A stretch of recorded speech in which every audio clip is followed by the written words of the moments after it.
بسم اللہ الرحمن الرحیم۔ السلام علیکم۔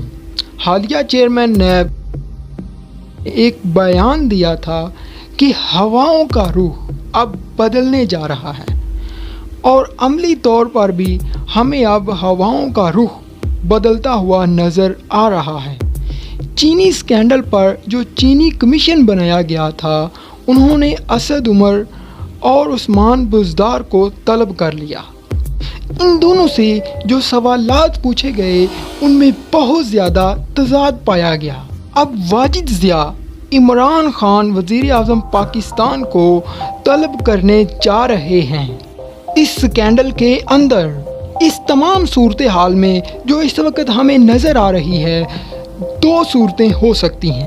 پہلے وہ عمران خان کو کچھ ریٹن فارم میں سوالات بھیجیں جو کہ ریٹن فارم میں ہوں اور پھر وہاں سے ان کا جواب آئے۔ اگر تو وہ مطمئن ہو جاتے ہیں پھر تو بہت ہی اچھی بات ہے۔ اگر وہ مطمئن نہیں ہوتے تو پرائم منسٹر عمران خان کو ذاتی حیثیت میں وزیر اعظم پاکستان کو ان کے سامنے پیش ہونا ہوگا، واجد ضیاء کے سامنے، بالکل اسی طرح جس طرح نواز شریف پیش ہوئے تھے۔ اگر کوئی ایسی صورتحال پیدا ہوتی ہے تو عمران خان چلے جائیں گے، نہ کہ وہ نواز شریف کی طرح کہیں گے کہ یہ اسٹیبلشمنٹ کا بندہ ہے یا خلائی مخلوق کا آدمی ہے، یہ کسی ایجنڈے کے تحت آیا ہے۔ بہت بڑے ہیرے چن کے اسٹیبلشمنٹ عدالتوں نے سامنے رکھے ہیں۔ ایسی کوئی تقریر نہیں ہوگی، عمران خان سامنے پیش ہو جائیں گے۔ جس طرح کی سچویشن بن چکی ہے کہ عثمان بزدار نے جس طرح کے جوابات دیے، آئیے ہم آپ کو اندر کی کہانی بتاتے ہیں کہ اندر کی کہانی کیا ہے۔ پھر ہی ہمارے ناظرین کو اندازہ ہوگا کہ کیا وجہ ہے کہ واجد ضیاء وزیر اعظم عمران خان کو طلب کرنے جا رہے ہیں یا ان کو سوالات دے سکتے ہیں۔ اس کی وجہ کیا ہے؟ ایکچولی عثمان بزدار کے لیے کمیشن نے 10 سوالات تیار کیے تھے، جو 10 بیسک سوالات تھے۔ کاؤنٹر کوسچن کرتے ہوئے ٹوٹل 30 سوالات بنے۔ ان سوالات پر عثمان بزدار قطعاً بھی مطمئن نہ کر سکے۔ آئیے آپ کو بتاتے ہیں کہ کیا صورتحال ہوئی تھی۔ سب سے پہلے پوچھا گیا کہ آپ نے 3 ارب کی سبسڈی کیوں دی اور محکمہ خوراک میں جو لوگ آپ نے چینج کیے ہیں وہ کیوں کیے ہیں، اور محکمہ خوراک میں جو تبدیلیاں آئی ان پر تو وہ قطعاً کوئی جواب نہ دے سکے۔ انہوں نے سبسڈی کا سارا ملبہ وفاقی حکومت اور اسد عمر پر ڈال دیا۔ یہی وجہ ہے کہ عمران خان کی طلبی آنے والے دنوں میں ہو سکتی ہے یا پھر ان کو سوالات بھیجے جائیں۔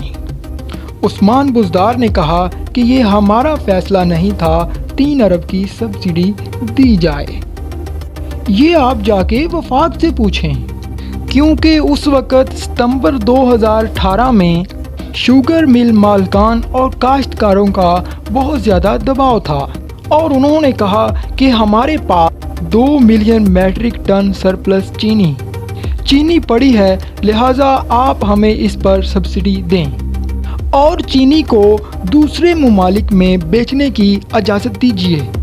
اس کے بعد انہوں نے کہا کہ میں نے 4 وزراء پر ایک کمیٹی بنائی۔ 4 وزراء پر مشتمل جو کمیٹی بنائی گئی اس کی طرف سے سفارشات آئی کہ آپ وفاق کو خط لکھیں۔ وفاق کو ہم نے خط لکھا، ان سے اجازت مانگی، انہوں نے ہمیں اس بات کی مکمل اجازت دے دی۔ انہوں نے کہا کہ جب خط لکھا تو خط لکھنے کے بعد اکنامک کوارڈینیشن کا اجلاس ہوا۔ اس وقت وزیر خزانہ تھے اسد عمر، جس کے بعد انہوں نے کہا کہ یہ ہم صوبوں پر چھوڑتے ہیں، لہٰذا اس تمام صورتحال میں 1 ملین میٹرک ٹن چینی برآمد کرنے کی اجازت دے دی گئی۔ تو اس تمام صورتحال میں 15 شوگر ملوں کو 3 ارب کی سبسڈی دی گئی۔ وفاق نے ہمیں اجازت دی کہ آپ یہ کام کر سکتے ہیں۔ ہم نے ساری چیزیں ان کے سامنے رکھی کہ اتنی چینی پڑی ہے، یہ مالکان کہہ رہے ہیں یہ ہو رہا ہے سب کچھ، جو ہمیں اجازت دی گئی وفاق کی طرف سے ہم نے وہی کیا۔ اب اس طرح کے کل ملا کے تقریباً 30 سوالات پوچھے گئے کہ یہ آپ نے ٹرانسفر کیوں کیا، کسی کو کم پیسے کیوں دیے، کسی کو زیادہ پیسے کیوں دیے، کس نے کتنا زیادہ فائدہ اٹھایا۔ ایسے بے شمار سوالات تھے جن پر وہ مطمئن نہ کر سکے، لیکن وہ سارے کا سارا ملبہ ڈالتے رہے عمران خان پر۔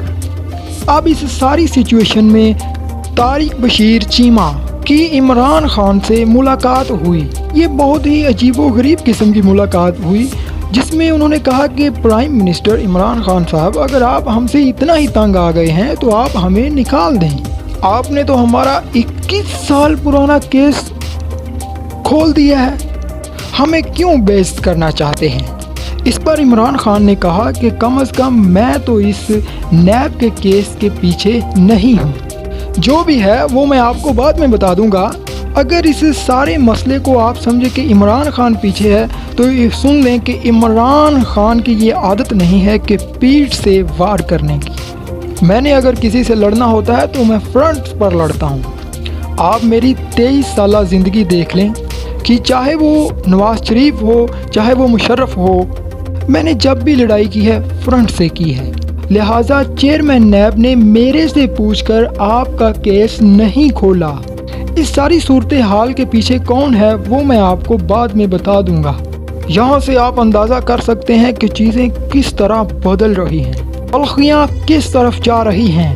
اس ساری صورتحال میں واجد ضیاء شاید عمران خان کو ایک نوٹس بھیجنے جا رہے ہیں سوالات کا۔ عمران خان کی طرف سے اگر مطمئن جوابات آتے ہیں تو پھر معاملہ آگے بڑھے گا۔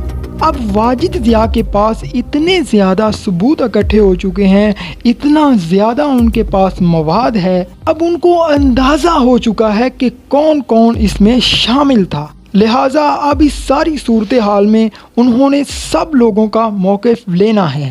اور ناظرین، آپ کو ایک بات بتاتے چلیں کہ جس طرح نواز شریف سے انہوں نے ٹف سوالات پوچھے تھے، ان سوالات سے زیادہ مشکل قسم کے سوالات عمران خان سے پوچھے جا سکتے ہیں۔ عمران خان کیونکہ ذاتی طور پر اس کھیل میں قطعاً شامل نہیں ہے، لیکن جو انفارمیشن آ